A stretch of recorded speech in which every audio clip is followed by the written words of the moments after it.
customers, right? We work for a magazine, so we can write an advertisement for you. You do their work today. As long as you finish your work, then this meal is free. How about that? No new eggs for us, so I thought I'd help them hatch first, then big chickens and small chickens and eggs. Then they're happy, but what about me?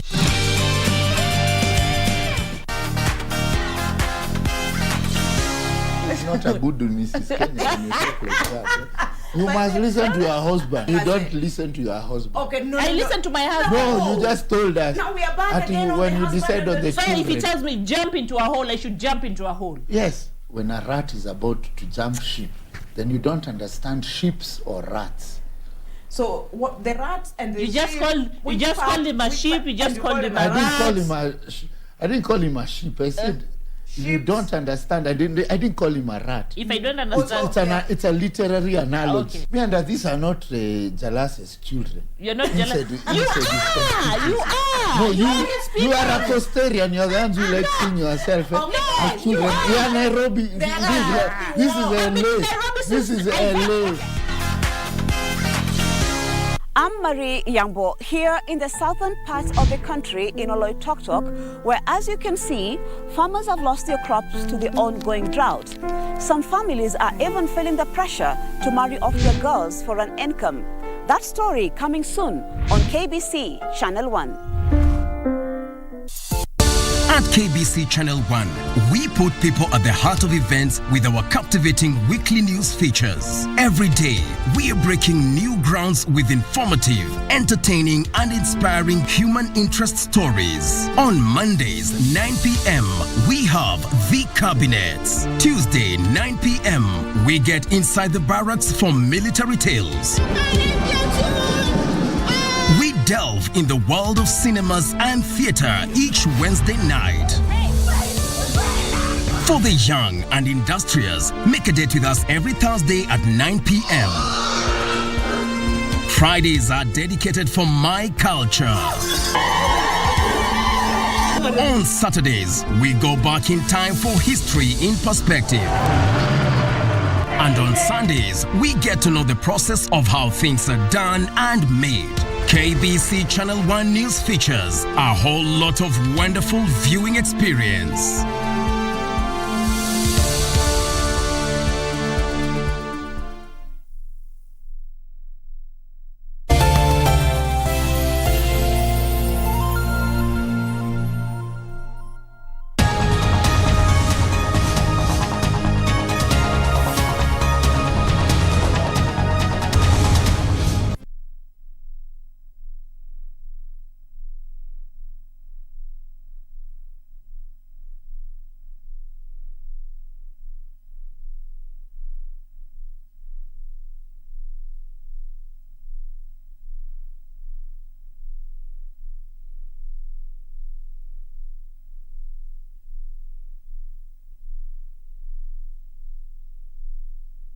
The year 2023. Good afternoon. This is a live broadcast brought to you by the Parliamentary Broadcasting Unit in partnership with the Kenya Broadcasting Corporation. Lined up for consideration on the floor of the Senate this afternoon is that members will be making a decision on the motion on the adoption of the report of the Standing Committee on Finance and Budget on the county government's additional allocations, cash disbursement schedule for financial year 2022-2023. This is a motion by the Chairperson Standing Committee on Finance and Budget, and will be seeking the House to adopt the report of the Standing Committee on Finance and Budget on the county government's additional allocation cash disbursement schedule for the financial year 2022-2023. That was laid on the table of the Senate on Thursday, 16th February, and that the Senate approves the county government's additional allocations cash disbursement schedule for the financial year 2022. This debate on this particular motion will be a resumption of a similar debate that was interrupted on the Tuesday of 21st of February 2023. And this afternoon, senators will be making a decision on whether they will be adopting this report of the Standing Committee on Finance and Budget, or whether they will have reservations about this report. Also lined up for consideration are 4 bills originating from the Senate that will be read for the second time. The County Vocational Education and Training Bill by Senator Moses Kajwang is one of the bills that will be read for the second time. The motion by Senator Gloria Oroba on the provision of free sanitary towels to end period poverty is also lined up for consideration on the floor of the Senate House this afternoon. And the member is seeking to have the Senate push the Ministry of Public Service, Gender and Affirmative Action in partnership with the Ministry of Education and Council of Governors to facilitate provision of feminine hygiene products in all public schools. The senator or the mover of this motion is also seeking to have the Senate push the Ministry of Public Service, Gender and Affirmative Action in partnership with the Ministry of Education and the Council of Governors to ensure that all schools that do not have bathrooms that facilitate privacy, cleanliness or proper disposal of hygiene products are properly equipped or be properly equipped. Also create awareness and take advocacy measures on reproductive health issues related to period poverty. The senator also seeks to include in the curriculum a dedicated lesson per week to teach girls on menstrual hygiene. And the final point that the senator seeks to achieve when the Senate resolves to push the Ministry of Public Service, Gender and Affirmative Action in partnership with the Ministry of Education and Council of Governors is to ensure that sanitary products will be obtainable timely, consistently, and in a way that respects the dignity of concerned persons. This is a motion by Honorable Senator Gloria Oroba, and it is lined up for consideration on the floor of the Senate this afternoon. Members, this afternoon will also be considering a motion by Honorable Senator Mohamed Chute on the institution of measures to curb incessant high electricity costs in Kenya. And according to the mover of this motion, is that aware that energy is an essential factor of production and its total consumption is a major determinant of performance of the economy, with its cost and reliability spurring or stifling economic growth. Again, further aware that there has been a significant growth in the demand for electricity in the country, driven by economic growth and an increased efforts towards rural electrification, while the supply has been constrained due to, among other factors, a number of factors that the mover of this motion has lined up there. So, as you can see, the Deputy Speaker of the Senate has entered into the chambers. Honorable Kathure Murungi, I will now hand you over for this live broadcast. My name is Kamche Menza. Good afternoon. Pray. Almighty God, we beseech you to build with your abundant favor and blessings as your servants, whom you have been pleased to call to leadership positions in this republic. We seek guidance to treat and consider all matters that shall come under our deliberation in so just and faithful a manner as to advance the peace, prosperity, and welfare of our country and of those whose interests you have committed to our church. Amen.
From where I sit, I can see you have no quorum. That has been confirmed. So I request the bill to be long for 5 minutes.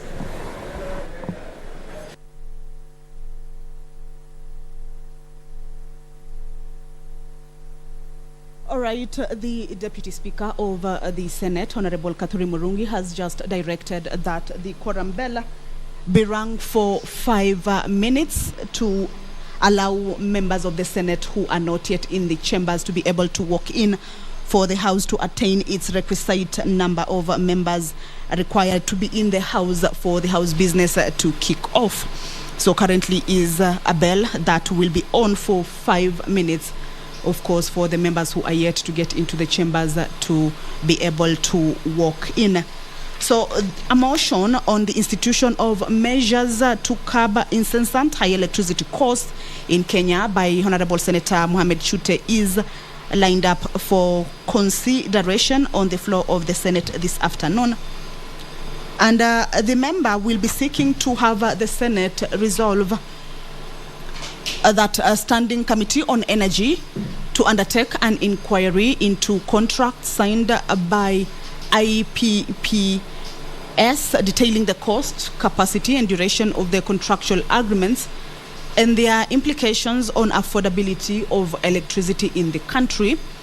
Also, the Senate will be required to resolve that the Standing Committee on Energy to undertake an inquiry into discrepancy in the cost of electricity sold to Kenya Power by KenGen, imports from Ethiopia and IPPS, and as well as the diversion of the electricity generated by Lake Turkana wind power to the national grid, bypassing the inadequately supplied northern frontier counties of Marsabit and Samburu.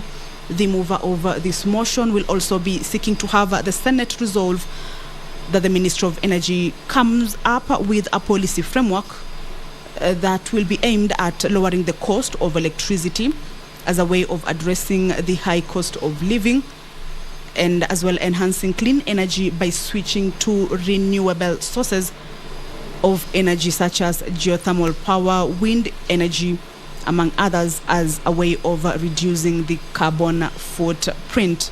This motion is lined up for consideration this afternoon once the House kicks off its business.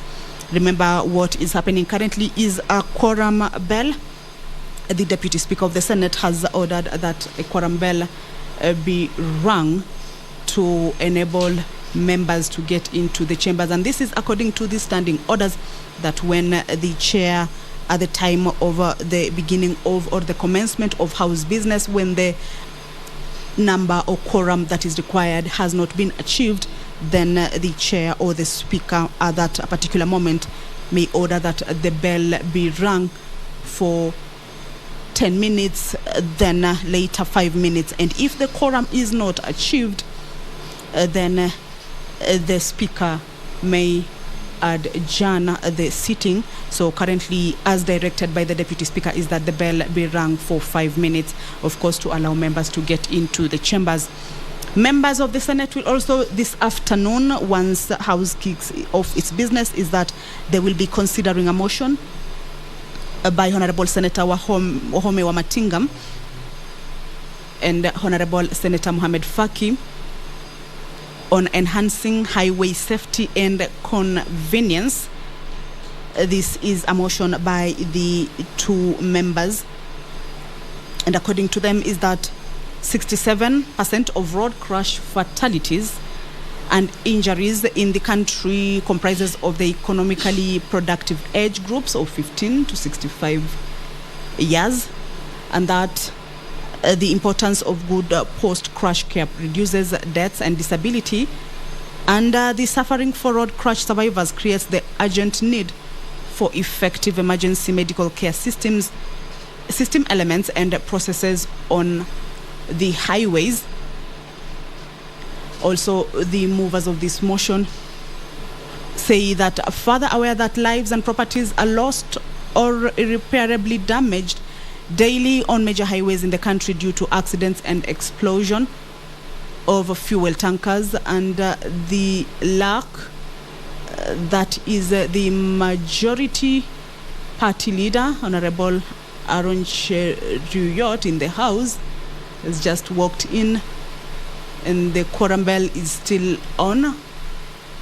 Of course, members are expected to walk into the chambers to enable the House start. Ring again for 5 minutes. And once the quorum is achieved, And majority will approach then the chair. Speaker can call the House to order and begin the business. But the quorum bell is still on. And on this motion by the two senators that talks about enhancing highway safety and convenience, this is a motion by Honorable Senator Wahome Matinga and Senator Mohamed Faki. They say that lives and properties are lost or irreparably damaged daily on major highways in the country due to accidents and explosion of fuel tankers, and the lack of accessible roadside amenities such as medical clinics, rescue centers, fire engines and ambulances hamper efforts to mitigate the carnage caused by the accidents, rescue lives and put out fires. They to also say cognizant that setting up safe stopping points for road users at regular intervals with the necessary roadside amenities such as fuel stations, parking spaces, restaurants, telephone booths, minor repair shops, medical facilities and toilets enhances total travel experience, and the lack of these points make it impractical for drivers to stop as often as they would wish to, resulting into driving related fatigue, a significant contributor to accidents on the highways. The two members, however, in this particular motion, they will be seeking to have the Senate resolve that the Kenya National Highway Authority, in collaboration with the Council of Governors, to come up with a policy framework on the incorporation of road reserves for roadside amenities in all highway designs. Also, the Ministries of Health, Roads, Transport and Public Works, in conjunction with the Council of Governors, to undertake a survey to ascertain the specific amenities required but not available on the existing highways, such as satellite medical clinics, fire trucks and ambulances, and identify the most convenient locations to develop them. Again, the Ministry of Roads and Transport, in conjunction with the Council of Governors, to develop public-private partnerships, guideline on leasing of the road reserves to developers, financing the construction of the amenities and the packaging of incentives to attract investors. Those are just some of the resolutions that the movers of this motion will be seeking to attain. And of course, the Senate to resolve a number of issues, including these three that I have just highlighted. Currently, though, is a quorum bell. Members are yet to walk into the chambers. Remember, according to the standing orders, is that the House requires a requisite number for the House to start its business. Currently, that number has not been achieved, and it is a directive from the Speaker that the bell be rung. The House needs a total of 15 members to be in the chambers to enable it start its business. But before then, what we have now is a quorum bell. I can see Mandera Senator, Honorable Ali Roba there, but members are still expected to get into the chambers if the House business is to. Remember, if the quorum is not achieved, then according to the standing orders, the Speaker can adjourn the House, but hopefully the 15-member quorum will be achieved for the senators or for the House business to kick off this afternoon. The Parliamentary Powers and Privileges Amendment Bill. This is a bill that is originating from the Senate. It is a bill by Honorable Senator Danson Mungatana. Is lined up for second reading. Also, the Natural Resources Benefit Sharing Bill, a bill originating from the Senate, Bill number 6 of 2022, is also lined up for second reading. The House is still waiting for the quorum to be achieved. We are hopeful that members will be able to walk in. Remember, House business starts at 2:30. It is now 2:45, and the number has not been achieved, but of course we will be waiting for the direction from the Speaker, who is chairing the proceedings of this afternoon, on whether the House will continue with its business or perhaps adjourn due to lack of quorum. 15 members are required to walk into the chambers or be seated at the commencement of the House. I can see Honorable Senator Samson Cherargei is in the chambers. And of course, the quorum bell is still on. Members are expected to walk in as directed by the Deputy Speaker, who has ordered for the bell to be rung. This is a quorum bell. And the order paper is heavy. There is a lot of business that they will be expected to consider. 4 motions and 4 bills that are lined up for second reading. The Preservation of Human Dignity and Enforcement of Economic and Social Rights Bill, originating from the Senate. This is Senate Bill number 7 of 2022 by Honorable Danson Mungatana, is part of the bills that are lined up for second reading. There is also the Natural Resources Benefit Sharing Bill. This is also by Tana River Senator Honorable Danson Mungatana. These are bills that have been lined up for second reading. And once the House kicks off its business, then these bills will be read for the second time. The Parliamentary Powers and Privileges Bill by Honorable Danson Mungatana seeks to amend the Parliamentary Powers and Privileges Act 2017 to allow the Speaker of the House of Parliament to designate a member to chair the Committee of Powers and Privileges in his or her absence, and to prescribe categories of members and qualifications that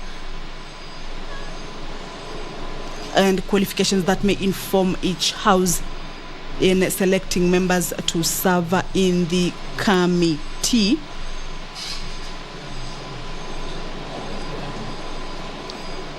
So, as you can see, Senator Cherargei is counting to see whether the number has been achieved, and he is indicating there that 3 more senators are needed to achieve the number, 15 members.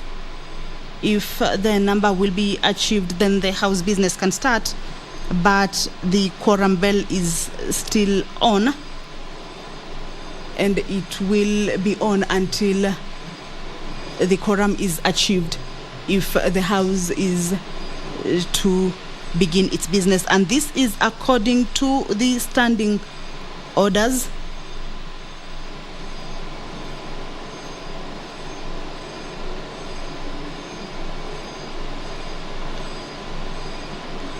And once the quorum is achieved, then the members can start. Then members can start the House business. But what we are seeing is that the quorum bell is still on, and members are also yet to take up their seats.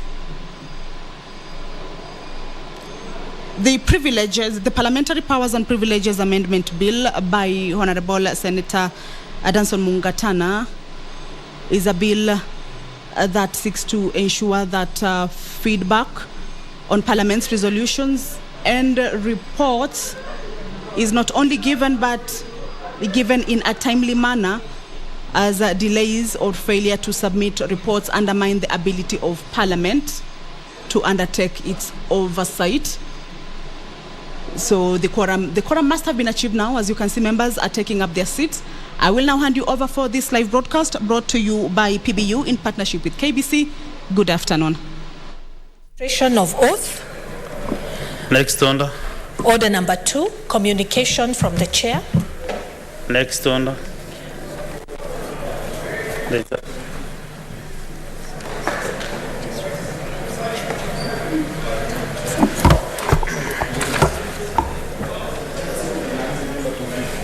Honorable Senators, in the public gallery we have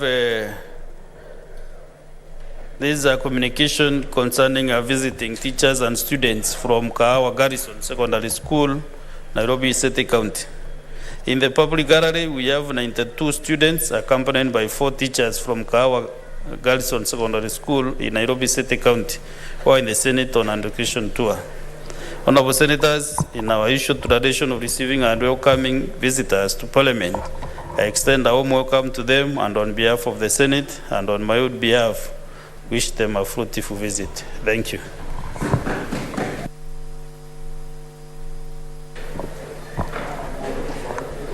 Nairobi Senator.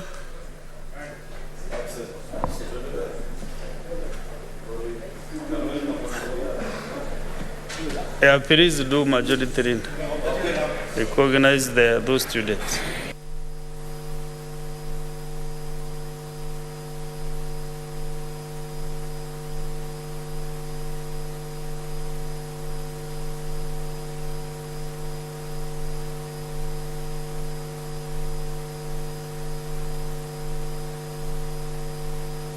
Yes.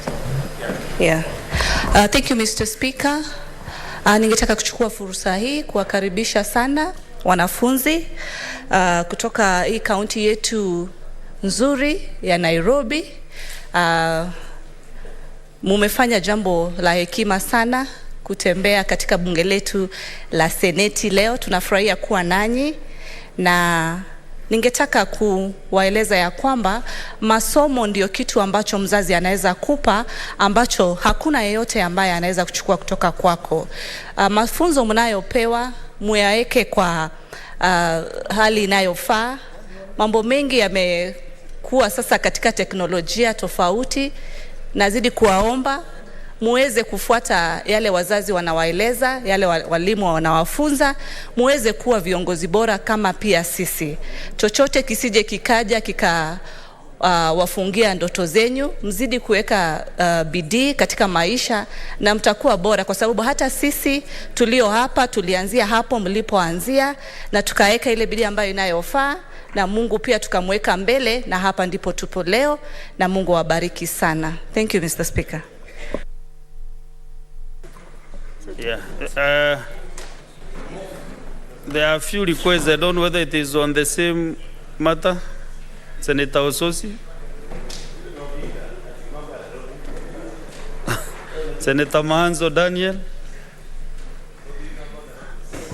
Thank you, Mr. Speaker. Mr. Speaker, it's always a pleasure for students to learn from us, to be role modeled by us, and every time we have visitors, we look forward to invite them, to welcome them, and follow the proceedings. I encourage those young children one day to become senators. So there's a president of America who became a president because when he was a student, visited the Capitol Hill, and one day the Congress, and one day became the president of America.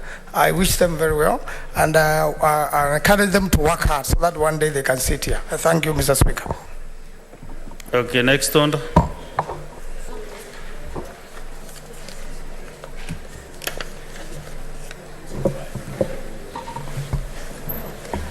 Order number 3, messages. Next order. Order number 4, petitions. Next order. Order number 5, papers. Majority Linda.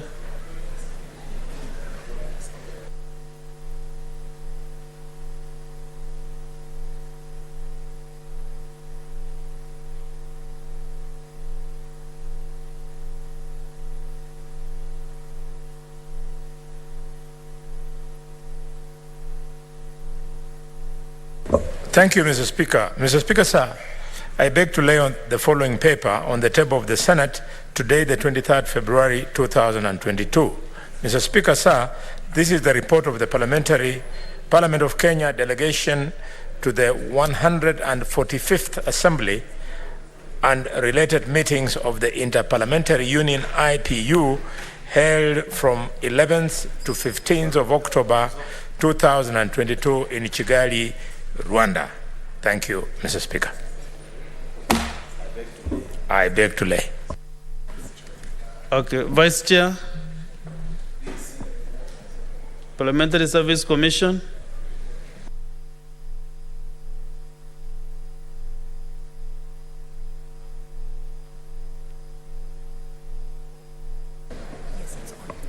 Thank you very much, Honorable Speaker. I beg to lay on the 23rd February 2023 this paper I beg to lay the following paper on the table of the Senate, the annual report of the Parliamentary Service Commission for the financial year 2021-2022. I beg to lay. Thank you. Next order. Order number 6, notices of motion. Senator Enoch Wambua,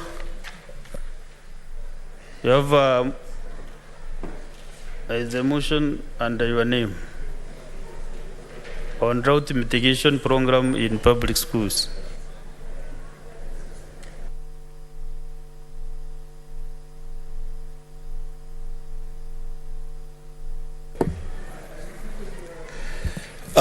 Thank you, Mr. Speaker, for this opportunity to give notice of motion. Mr. Speaker, I beg to give notice of the following motion.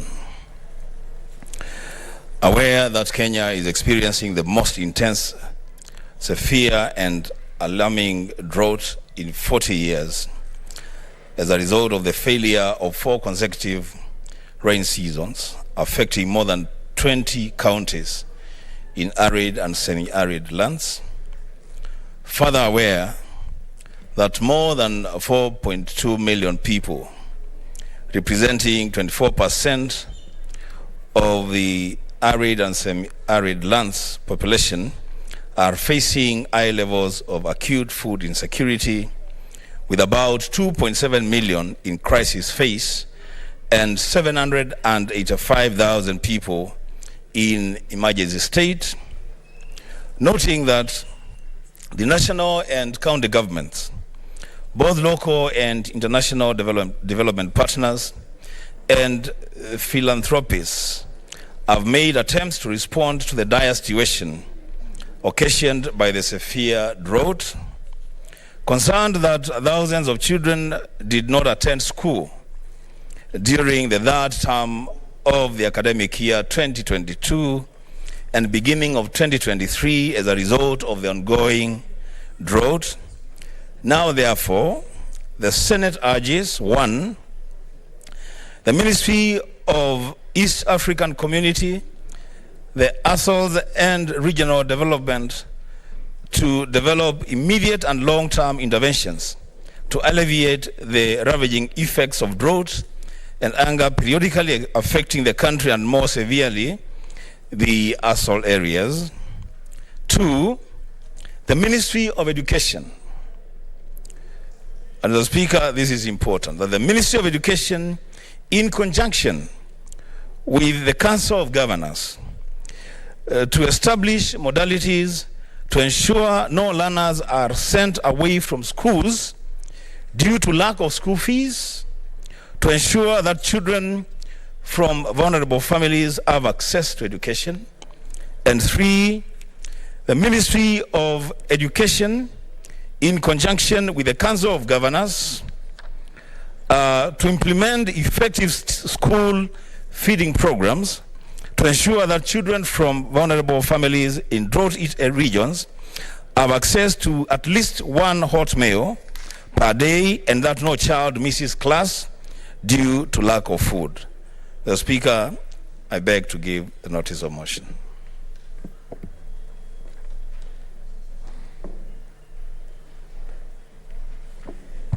Next is Senator Kavindu.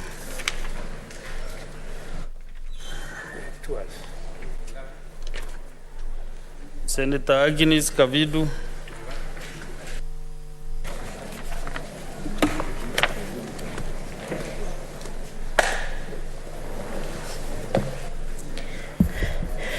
Thank you, Mr. Speaker, for giving me this opportunity to lay my motion before this Senate. Compensation to the Kenyan victims of 1998 bombing of the United States Embassy in Nairobi. Mr. Speaker, I lay to give notice to the following motions. That aware that disaster is defined as an overwhelming event and circumstance that tests the adaptation of response of the community and individuals beyond their capability and leads momentarily to massive disruption of functions for the community and individuals that often exceed their capability to cope with using existing resources. Further aware that such was the case in the 1998 US Embassy bomb disaster in Nairobi, in which many of the Kenyan casualties resulted from the collapse of an adjacent building located within a 2 to 3 blocks radius, and with reverberation being felt by most parts of the Nairobi that resulted to 213 Kenyans and 12 Americans killed and over 500 citizens of both countries being seriously injured, noting that US allies, including Kenya, have endured a great burden of death and long-term and in many instances permanent physical and psychological injury. Further noting that the United States government has since compensated some of the victims and families of US citizens, leaving families of Kenyan citizens and certain other victims uncompensated. Now, therefore, the Senate resolves that the Ministry of Foreign Affairs, 1, advance a friendship with cooperation between the United States and the Kenyan by supporting the eligibility of Kenyan and American victims and their personal representatives, surviving spouses, and next of kin in the Victim Compensation Fund pursuant to the Justice for United States, victims of United States-sponsored terrorist acts. And 2, partner with the Ministry of Health and explore subsidized medical treatment for the surviving victims of the bomb blast. Mr. Speaker, sir, this issue. That's enough for now because okay, Mr. Speaker, but this issue has taken 24 years. Yeah. And so I pray and I plead with you, where you take it, they take it with so seriousness and act on it. Thank you, Mr. Speaker. Thank you, Senator. The next is Senator Danson Mugatana. You have a motion. You give notice of your motion on the record of proceedings of the first ordinary session of the 6th Parliament of Pan-African Parliament.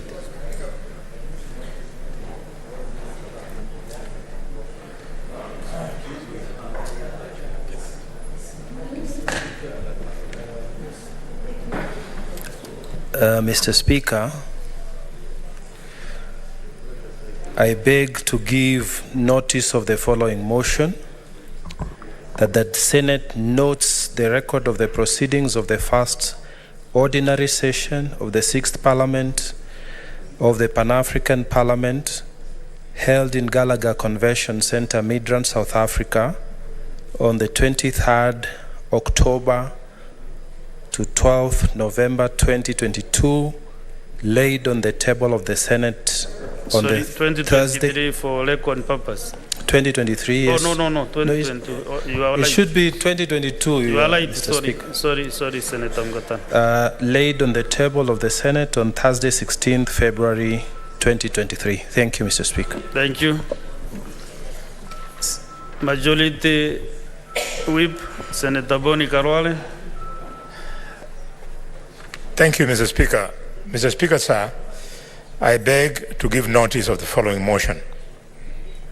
That the Senate notes the report of the parliamentary delegation of Kenya to the 145th Assembly and related meetings of the Interparliamentary Union, IPU, held on the 11th to the 15th of October 2022 in Kigali, Rwanda, which was laid on this table of the Senate today on Thursday, 23rd February 2023.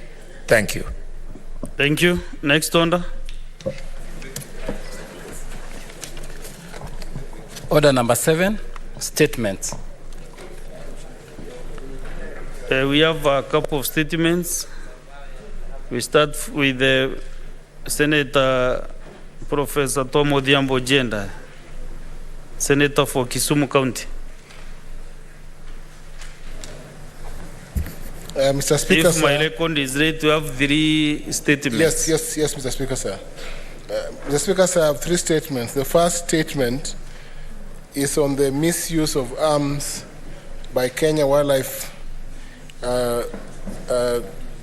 in Kisumu County, KWS. For NITA work, start with the one on the misuse of firearms. Misuse of firearms. Yes. Mr. Speaker, sir, I rise under Standing Order 53-1 to seek a statement from the Standing Committee on National Security, Defense and Foreign Relations regarding the misuse of firearms by officers of KWS in Kisumu County. In this statement, Mr. Speaker, sir, the committee should 1, investigate the circumstances leading to the injury of one Byron Ochieng Alango, ID number 395-38206, who was allegedly shot by Kenya Wildlife Service Rangers on 26th December 2022 at Mamboleo Junction in Kisumu County. Secondly, to state the measures put in place to regulate the use of firearms by Kenya Wildlife Service officers in civilian areas in order to prevent misuse of firearms by KWS officers. Thirdly, to investigate the current state of insecurity in Kisumu County estates, stating the nature of insecurity case perpetrators and action taken by the security apparatus in Kisumu County. And lastly, to inform the Senate of measures, if any, to compensate victims of excesses by KWS officers and other armed security agencies, as well as preventive measures to avoid future occurrences of misuse of government firearms. Mr. Speaker, that is the first statement. The second one. The second statement is on the construction of Koru Soin Dam. Mr. Speaker, sir, I arise pursuant to Standing Order 53.1 to seek a statement from the Standing Committee on Land, Environment and Natural Resources regarding the status of construction of Koru Soin Dam following the compulsory acquisition by the government of the land for the construction of the said dam several years ago.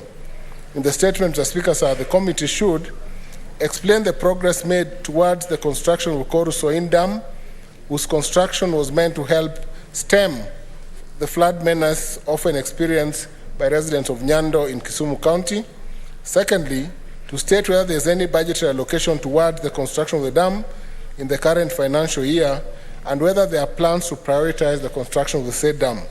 Thirdly, to outline measures put in place by the national government, if any, to compensate the owners of land that was compulsorily acquired for the purposes of construction of the dam, and whether the government and the residents have reached an agreement on the amount of compensation to be paid to landowners, and whether there's a budgetary allocation towards the said compensation to the residents. And lastly, to elucidate the extent to which the people of Kisumu County will benefit from the said project.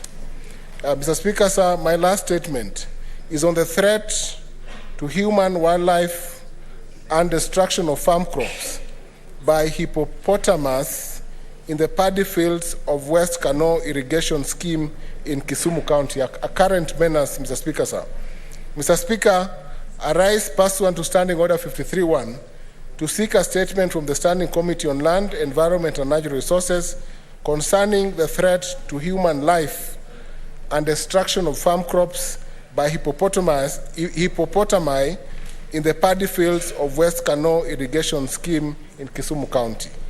In the statement, the committee should explain measures, if any, put in place by the national government and the county government of Kisumu to prevent the destruction of farm crops in West Kano by hippos, as well as address the threat to human life caused by wild animals. Secondly, to state the assistance extended to farmers and residents of West Kano to enhance their knowledge in dealing with human-wildlife conflict, including fencing their farms as a deterrent measures against the hippos.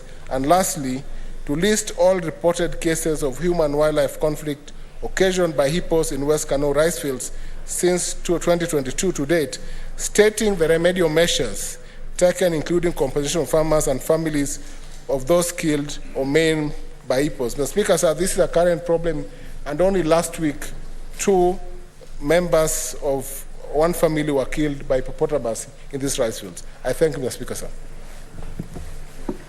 Thank you. The 3 statements to be considered by the relevant committees. Senator Edwin Sifuna, Nairobi Senator. I thank you, Mr. Speaker. I rise pursuant to Standing Order 53.1 to seek a statement from the Standing Committee on Health regarding allegations of a plan by the Ministry of Health to restrict unemployed Kenyan health workers from seeking jobs abroad. In the statement, the committee should address the following. Number 1, investigate allegations of the existence of a workforce migration policy by the Ministry of Health through which there are plans or reported plans to restrict qualified unemployed Kenyan health workers from seeking work abroad. Number 2, state whether in developing the said policy, the Ministry of Health complied with Article 10.2B and C and Article 232.1B, D and I of the Constitution with specific reference to equity, social justice, non-discrimination and involvement of the public during the development of this policy. Number 3, explain the rationale for such a policy given the state of Kenyan labor of the Kenyan labor market and in light of the plight of the thousands of qualified but unemployed health workers, stating what the ministry is doing to ensure that all qualified but unemployed doctors in the country are being employed expeditiously. And finally, Mr. Speaker, outline the measures that have been put in place by the Ministry of Health, if any, to revise and upgrade the remuneration and healthcare of healthcare practitioners to ensure a fair and conducive working environment. I thank you, Mr. Speaker. Very well. What is out of order? Speaker, I beg to seek further clarification on that statement, with your permission. Yes, proceed. Yes, Mr. Speaker, I want to thank Senator Sifuna. Could also the statement include a confirmation that the government intends to deny the non-practice allowance that is paid to doctors who work in public hospitals, clinical officers who work in public hospitals, to cushion them from the fact that during the time they are working in public practice, they don't enjoy the opportunity to benefit from their skills by doing private medical practice. Mr. Speaker, because this is a cross-cutting issue, let them just top it up by also confirming that the same non-practicing allowance for judges and magistrates is also going to be scrapped. Thank you, Mr. Speaker. I can see several requests on this statement. Majority Leader. It's not on this statement per se. Comments by the Majority Whip. Standing Order number 104. A senator who wishes to speak on any matter in which the senator has pecuniary or proprietary interest shall first declare that interest. Senator Boni Alwale is a practicing gynecologist, Mr. Speaker. While making his comments about this particular topic, I thought it would be in order, Mr. Speaker, to declare publicly that he has a personal interest in this matter, either now or in the future, should the people of Kakamega rethink the endorsement of him being here, Mr. Speaker. So can you put the senator for Kakamega in order, Mr. Speaker, and ask him to properly address this House on that particular matter? Majority Leader, he should do that because what he said is that the government wants to stop the non-practicing allowance.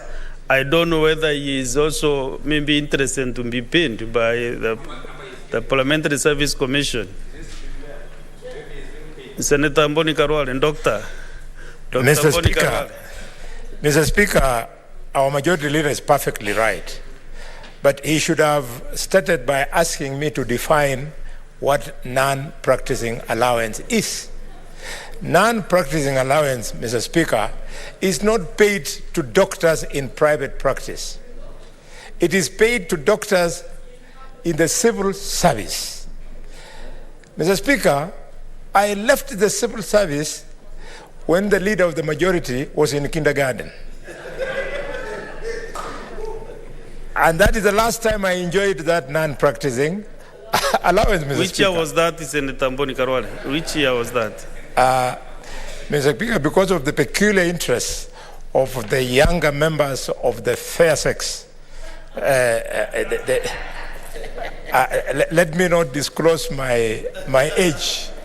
Mr. Speaker, Mr. Speaker, sir, this is very important so that the country is on the same page. Currently, if a doctor is working in a public hospital, he is paid 35,000 shillings.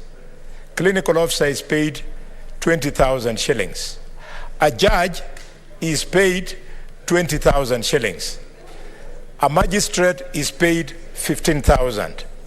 This cushions them from the fact that their colleagues make more money from the profession. it cushions them to the extent that they are not attracted to go into private practice at the expense of the poor members of the public who cannot afford our fees, Mr. Speaker. Mr. Speaker, on the part of the judges and magistrates, you can imagine if a judge, because he's looking for money, he was to go and take instructions from a client, and later on in the day, in the fullness of time, the same client appears to him as a judge. So we're supposed to cushion them so that they don't come. There is confusion. People think that the doctors are looking for the 20,000 shillings, 35,000 shillings. 35,000 shillings to a doctor is peanuts. When you carry out one operation, Mr. Speaker, we make, as you know, all of you get our fees, between 50 and 200,000 shillings for an operation of 1 hour. So when we sacrifice, we don't go for those operations and take care of your families. Give us the 35,000 shillings so that we can buy some little presents for our children, and in my case, my grandchildren, Mr. Speaker.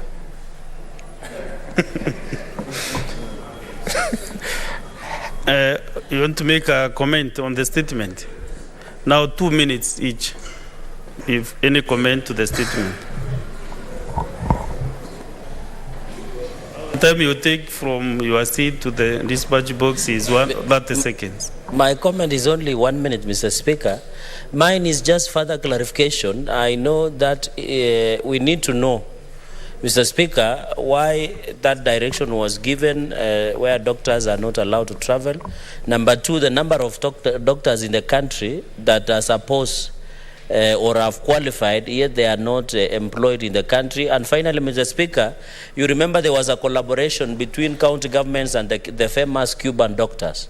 So what is the position? Because I thought there was also a collaboration where the Cuban doctors were working within our county hospitals, and then at that time the Ministry of Labor started a collaboration with the British government on how they were taking nurses to the Britain to continue and work there. So if those clarifications can be clarified, Mr. Speaker, then we shall be able to put that matter to rest. Thank you.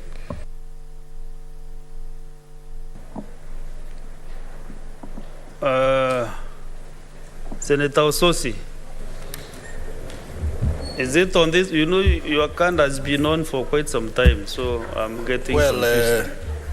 Mr. Speaker, I wanted to speak to the next matter, but let me give now another. You want to speak still? Yeah, I can speak on this matter. Okay. Mr. Speaker, I think I must thank my colleague here, the Senator for Nairobi, for bringing up this matter, because most of us were shocked to read in the media that over 4,000 doctors are unemployed, and yet the government has spent a lot of resources to train these doctors, and these doctors are not allowed to seek jobs elsewhere. Mr. Speaker, this is a serious issue, considering the shortage of medical staff in our hospitals. We cannot be having doctors who are trained, not able to work or not able to travel. It is really a serious matter. So I think the statement by Senator Sifuna should be taken seriously by the Committee of Health, and a report brought to this House so that we discuss this matter, because this is a matter of national concern, and it is going to discourage young people from taking serious courses like medicine, which require a lot of concentration, a lot of investment, and then after the course, you end up not getting the job or not being able to travel out of the country. I think that is a draconian rule by this government, which the Committee of Health must seek to ensure that that rule is stopped henceforth. Mr. Speaker, allow me to also comment on the statements that we give in this House. I am concerned that every time we come to this House, members are requesting an average of about 5 to 6 statements a day. But committees are not moving with speed to process these statements. Mr. Speaker, I did my statements, my 2 statements, last year To date, I am waiting for the first communication from the committee to tell me when they are inviting the relevant people to come and respond to the issues. So yes, we are giving out, making requests, but the committees should work aggressively so that these statements are responded to in time. And Mr. Speaker, you know you are the chair of the liaison committee. You need to call your members to order and ensure that our contribution in this House in terms of requests for statement is not in vain. Thank you, Senator Ososi. Senator David Wakoli. Asante sana Mheshimiwa Spika. Ningependa kuchangia kwa yale ambayo mwenzangu Senator wa Nairobi ametaja kwamba kwa usanjari huo kuhusiana na mkataba wa madaktari na mishahara yao ni kinaya na kejeli kwamba serikali ina mkataba na wahudumu madaktari kutoka Cuba ambao kwa mwezi mmoja daktari mmoja anatukamua sisi wa Kenya milioni 1 kwa mwezi. Ili hali madaktari wenye tajriba kama hiyo Kenya humu hawana kazi, wanapiga miayo na hawaruhusiwi kutafuta kazi katika nchi za kigeni. Ninaomba hivi, itawezekana kwamba hawa wa Cuba warudishwe kwao na hizi pesa wanazolipwa zitumike kuajiri madaktari hapa Kenya? Hoja ya pili, kuna wale madaktari mashinani, kwa kimombo tunawaita CHVs, ambao wanafanya kazi butu, kazi nzito kule mashinani. Itawezekana vile vile wao wawezeshwe kuhusishwa na wapate mishahara ili kunufaisha wa Kenya katika nyanja za mashinani? Asante sana Mheshimiwa Spika. Yes, what is your point of order?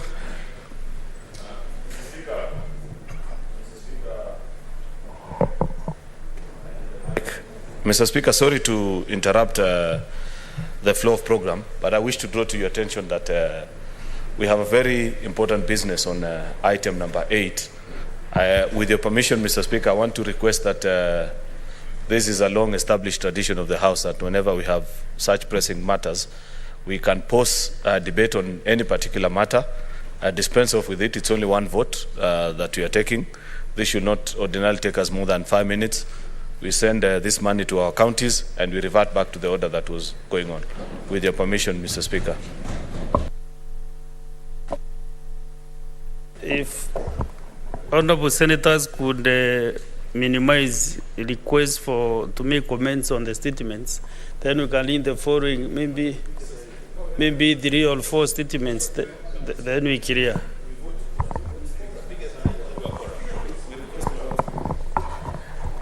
Honorable senators, we have our visiting teachers and students from Sabis International School, Nairobi City County.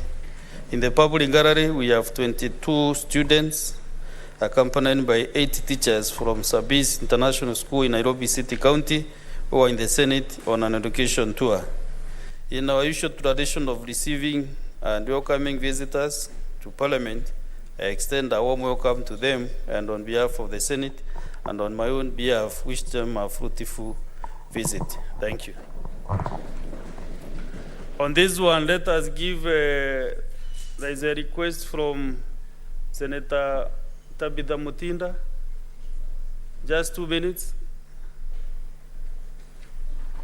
Thank you, Mr. Speaker. Why it's a special request? These are children from the Sabis International School in Runda. These are my good, very kids who requested to come to this house.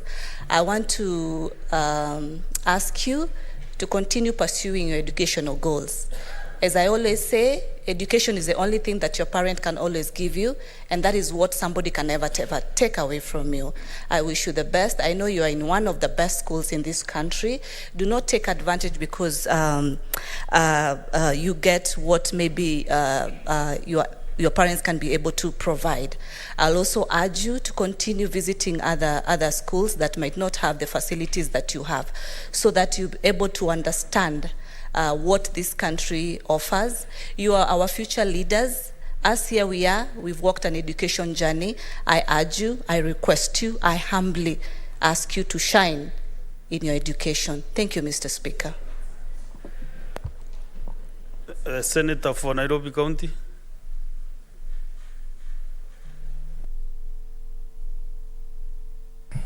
I thank you, Mr. Speaker. Probably for the benefit of the students in the gallery, the Nairobi delegation is quite healthy. We have one elected senator in Nairobi, but we have at least 5 nominated senators who come from the Nairobi county, and therefore they form part of the delegation. Senator Mutinda, who spoke before me, is one of the members of the delegation in Nairobi. So if she has taken the opportunity to welcome you, please consider that to be the same position that I will take in welcoming you to this house. I hope that you can learn something from your tour today, and that you are proud of the representation you have in the Senate, especially for your teachers, those who voted for me. I want to say thank you very much, and enjoy your time here in the Senate. Asante sana.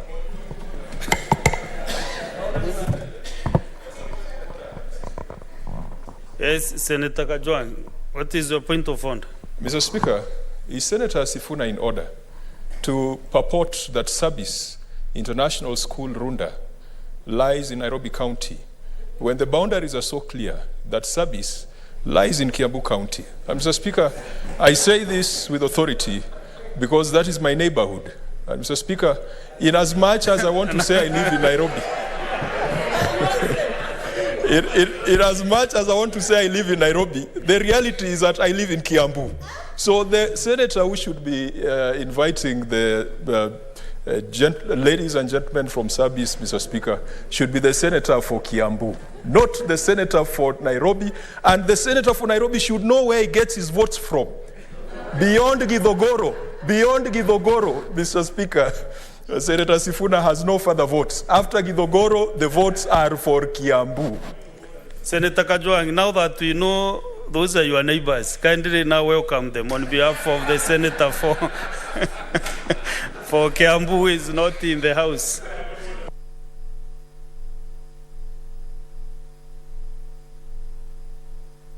Mr. Speaker, as a resident of Kiambu County, I'd like to welcome the delegation from Sabis International School, Runda.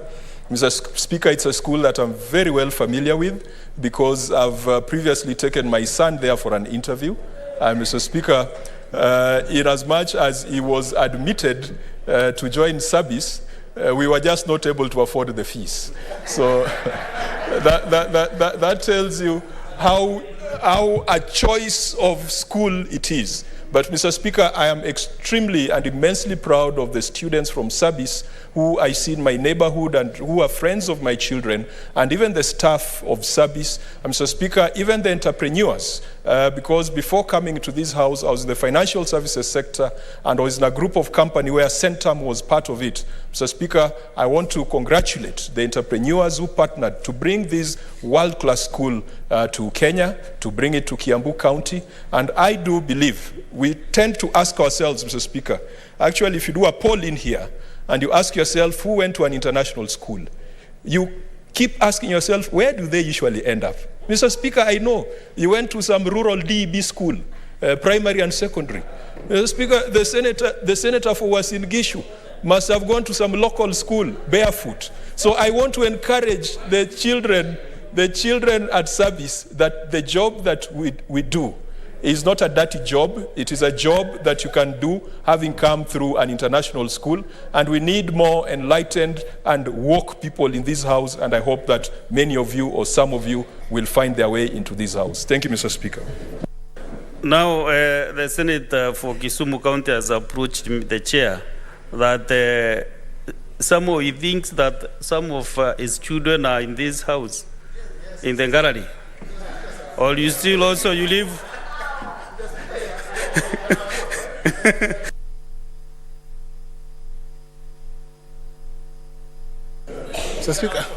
Mr. Speaker, I have 3 children in Sabi school. 3. So I think these are classmates. Yes, from one mother. So let me just welcome. I have Chrissy, I have Ruby, I have the little one. So welcome to the House, to Senate. And Mr. Speaker, sir, I think it is important at every point that when students visit Senate, they need to understand the bicameral nature of Parliament. They need to understand that it is important that at any point in learning, the lower levels and the higher levels, that they must aspire for the best. And that there's only room at the top. And when they come to the top at there now, you're actually physically at the top, aspire to remain there. Thank you, Mr. Speaker. Thank you. Honorable Senators, as requested by the majority leader and the leadership of the House, there are a few other statements that I'm maybe suspending for a few minutes. We first dispense off with the business appearing in order number 8 on the order paper, and then we'll come back to the statements, and then we proceed in that manner. Thank you. Order number 8, motion, adoption of the report of the Standing Committee on Finance and Budget on the county government's additional allocations cash disbursement schedule for the financial year 2022-2023. Division.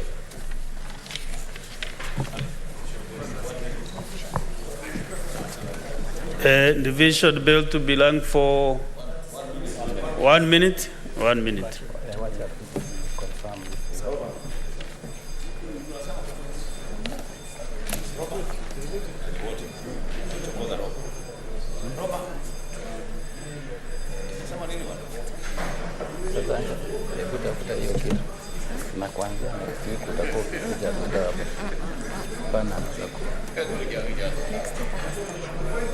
No, tutaweka yeye kwa schedule.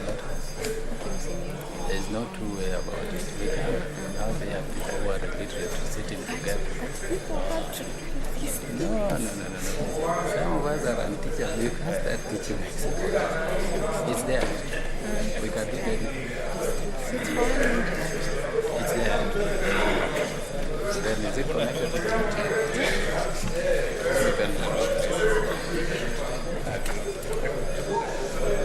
unataka nikusaidie?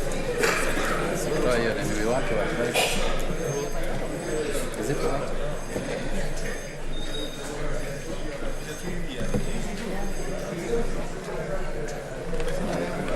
Okay, now lock the doors and then you draw the bar.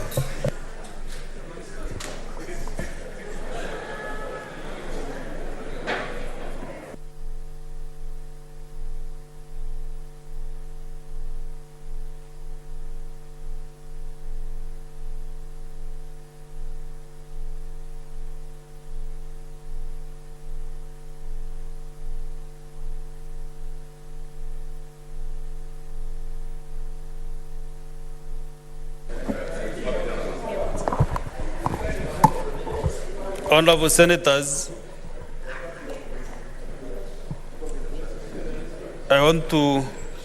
Honorable Senators, I put the question that the Senate adopts the report of the Standing Committee on Finance and Budget on the county government's additional allocations cash disbursement schedule for the financial year 2022-2023, laid on the table of the Senate on Thursday, 16th February 2023, and that pursuant to Section 17(7) of the Public Finance Management Act and standing under 189(3), the Senate approves the county government's additional allocations cash disbursement schedule for the financial year 2022-2023.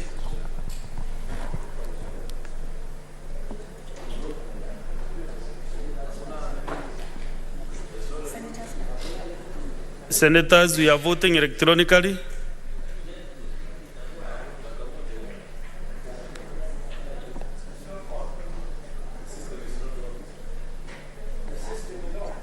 confirm whether the system is okay.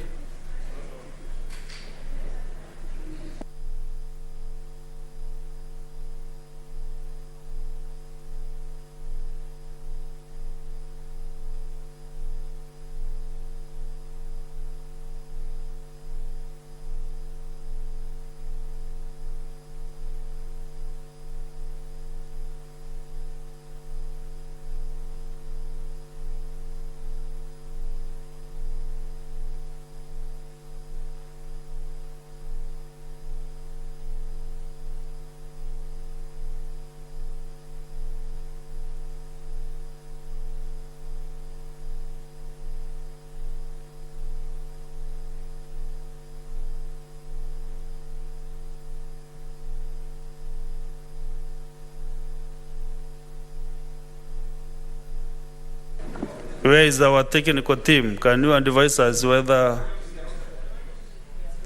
Okay.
Honorable Senators, it's like this system is not working.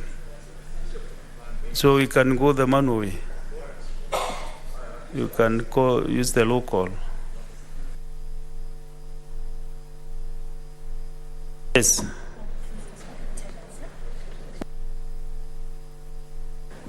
Yes, the House leadership can give us, tell us. One each from either side.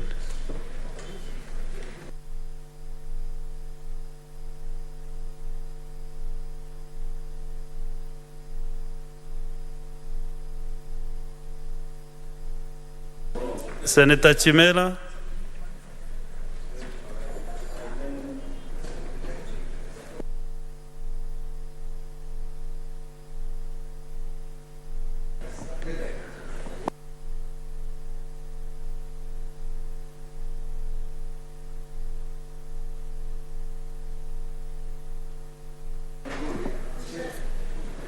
And Senator Eddie. Yes, let's proceed. Senator Abbas Sheikh Mohammed, Wajir County. Senator Adan Dulo Fatuma, Isiolo County.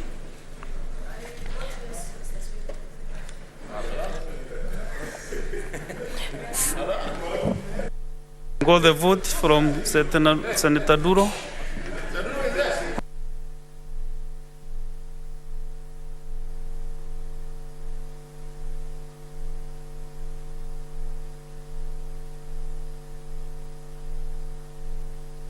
Yes, Senator Duro, let's take your vote again.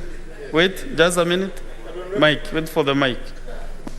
I vote yes, Mr. Speaker. I can see people are excited. Yeah. Congratulations. Thank you. Senator Cherarke Samson, Nandi County.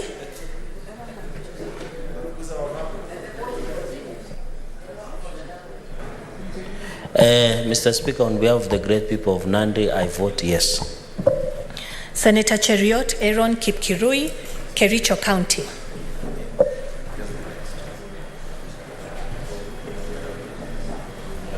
Leader.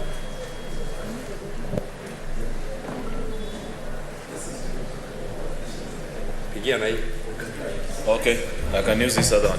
Mr. Speaker, I vote yes. Senator Chesang Alan Kiprotich, Trans Nzoia County. Senator Chute Mohammed Said, Marsabit County. I vote yes. Senator Ikomwa James Lomenen, Turkana County.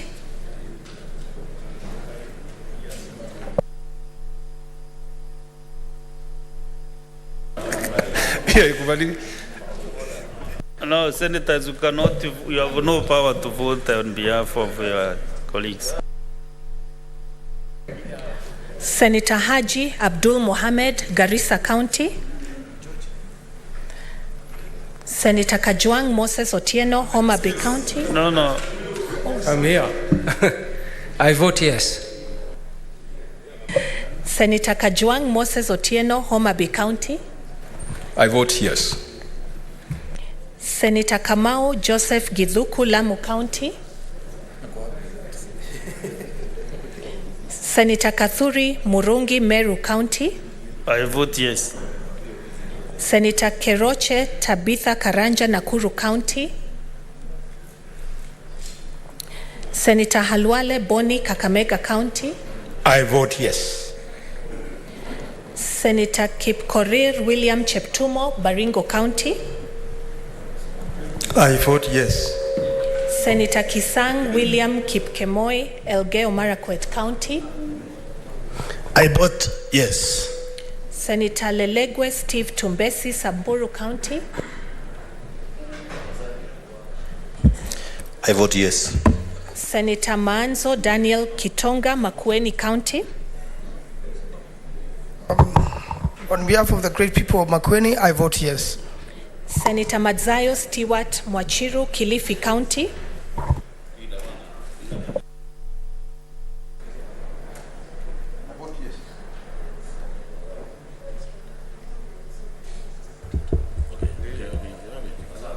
I vote yes. Senator Mandago Jackson Kiplagat, Wasingishu County. Mr. Speaker,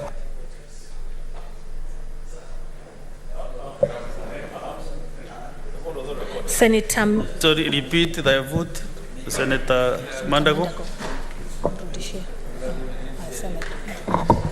Mr. Speaker, I vote yes. Senator Methu John Muhia, Nyandarua County. Mr. Speaker, sir, I vote yes. Senator Mogeni Eric Okongo, Nyamira County. Mr. Speaker, I vote yes. Senator Mundigi Alexander Munyi, Embu County. Senator Mungatana Danson Buya, Tana River County.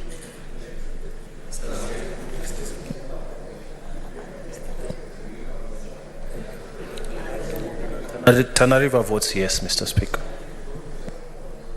Senator Murango James Kamau, Kirinyaga County. Senator Mudhama Agnes Kavindu, Machakos County. Mr. Speaker, on behalf of Machakos people, I vote yes. Senator Mwaruma Jones Mwashushe, Taita Taveta County. Mr. Speaker, I vote yes. Senator Mwenda Gataya Mofaya, Tharaka-Nithi County. Senator Mwinyi Haji Mohamed Faki, Mombasa County. Senator Ndirito John Kinyua, Laikipia County. Senator Ngugi Joe Joseph Nyuto, Murang'a County. Senator Ojienda Odhiambo Tom, Kisumu County. Mr. Speaker, because the people of Kisumu need these funds, I will vote yes. Senator Oginga Oburu, Siaya County. Senator Okech Eddie Gicheru. Minute, let's get the vote from the senior. Give him the mic.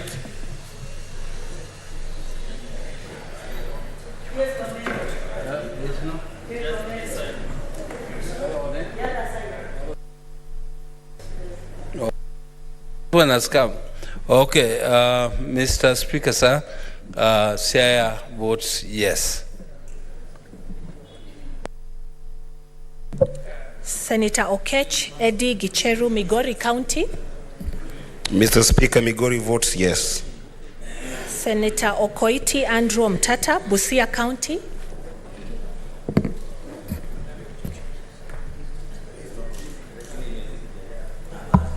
Mr. Speaker, sir, I vote yes. Senator Olekina Ledama, Narok County. Mr. Speaker, I vote yes to send 110 million shillings to Narok County as additional revenue. Senator Onyonka Richard Momoina, Kisii County. Mr. Speaker, on behalf of the great people of Kisii, I vote yes. And a point of order, Mr. Speaker, my name is Richard Momoima, not Momoina. Momoima. The difference is Momoima means he's the only son, which I am. The other one has no meaning. Next vote. He has already voted. Next. Senator Osotsi Godfrey Atieno, Vihiga County. Mr. Speaker, I vote yes. Senator Recha Julius Murgo, West Pokot County.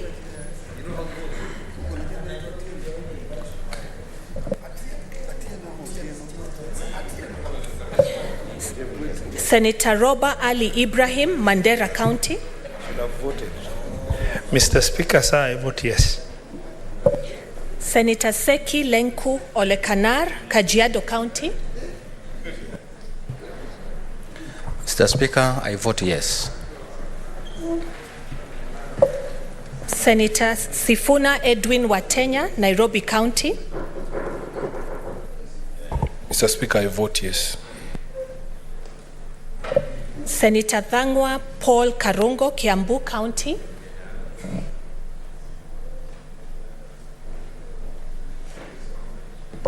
Senator Wafula David Wakoli, Bungoma County. Mr. Speaker, kwa niaba ya wazalendo wa kaunti ya Bungoma, napiga ndio. Senator Wakili Hilary Kiprotich Sigei, Bomet County.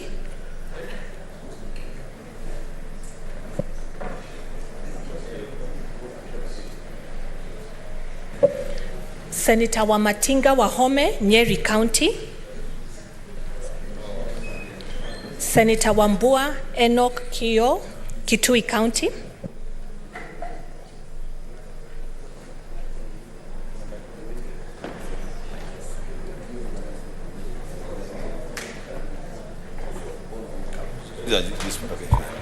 The Speaker, for and on behalf of the people of Kitui County, I vote yes.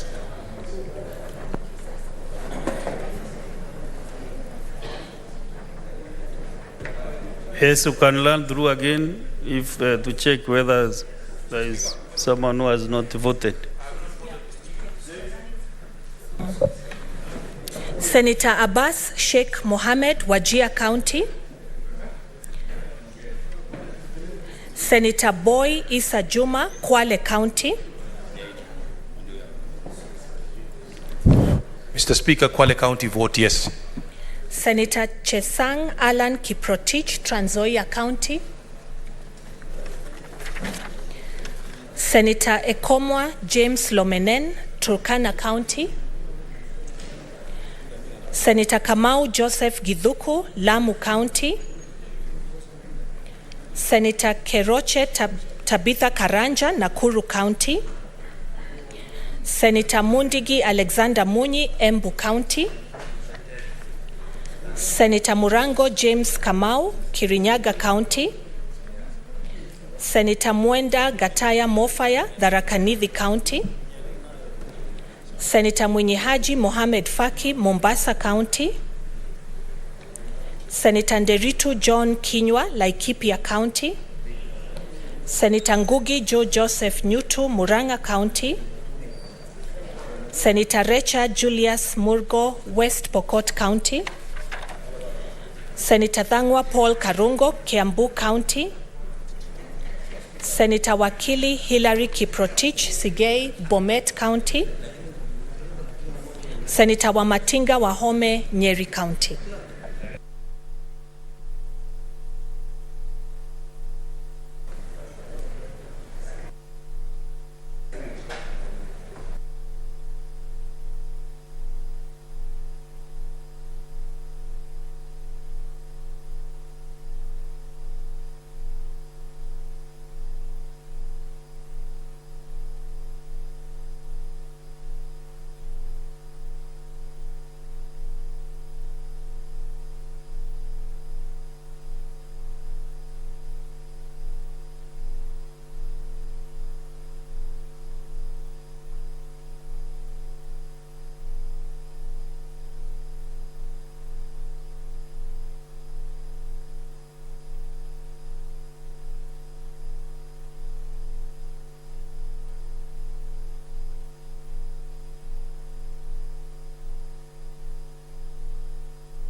Okay,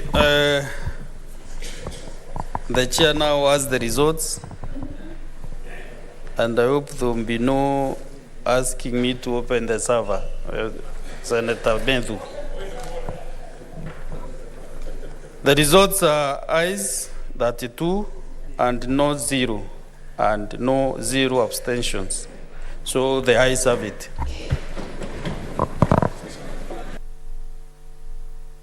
Yes, do the bars and open the doors. Now let's go to the previous zone again. We clear the statements. Now you get the statement from Senator Mohamed Chute.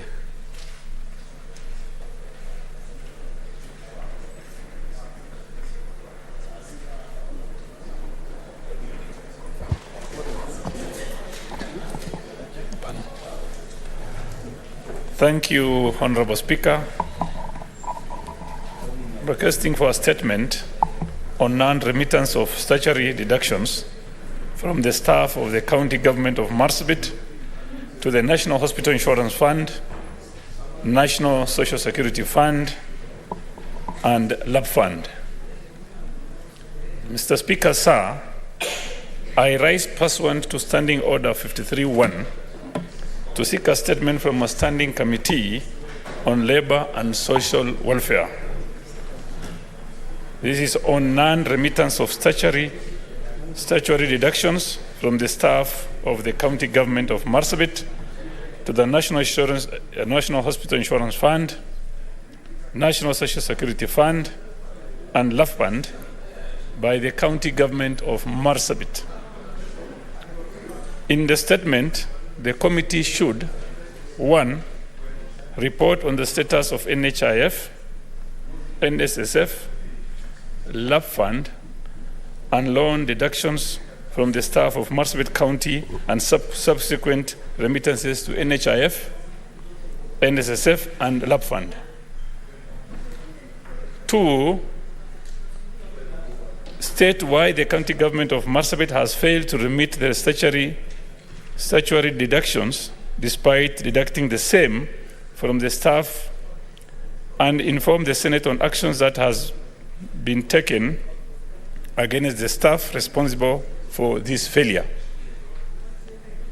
Number 3, elucidate on the measures, if any, the ministry has undertaken to mitigate against such incidences where county governments do not remit statutory deductions so as to avert future health crises. Number 4, state the number of advisors, their status, full names, dates appointed, core duties, and salaries directly employed under the governor's office. And finally, provide status of gratuity remittances for CEOs, CECs, Public Service Board members, and the County Assembly members, detailing what is outstanding yet to be remitted and actions to be taken against the officers responsible for failure of timely remittances. Thank you, Mr. Speaker. Next, Senator for Nandi County, Samson Chelagay.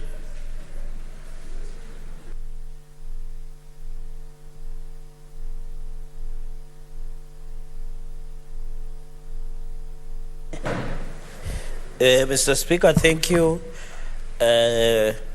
Request for statement on the reintroduction of bank charges on mobile wallets.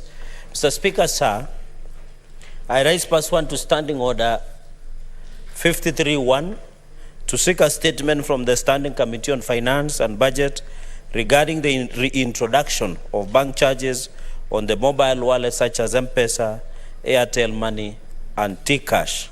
In the statement, the committee should, 1, explain reasons for failure by the Central Bank of Kenya to set a standard fee to be charged on mobile wallets by all banks to avert exploitation meted on the Kenyans by commercial banks across the country.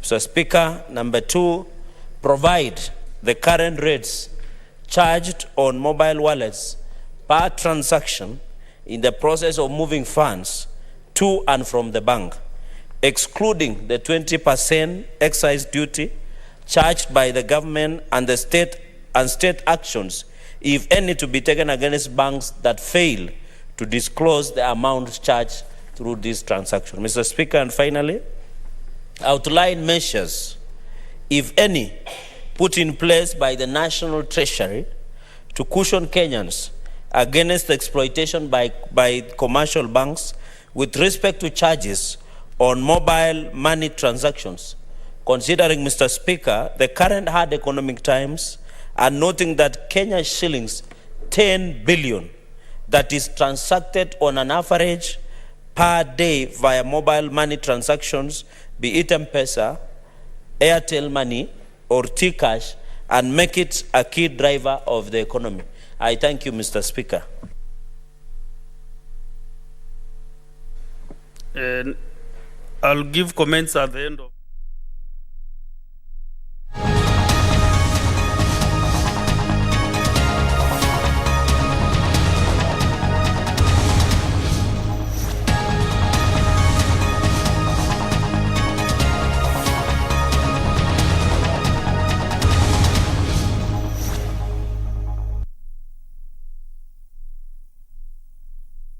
Honorable members.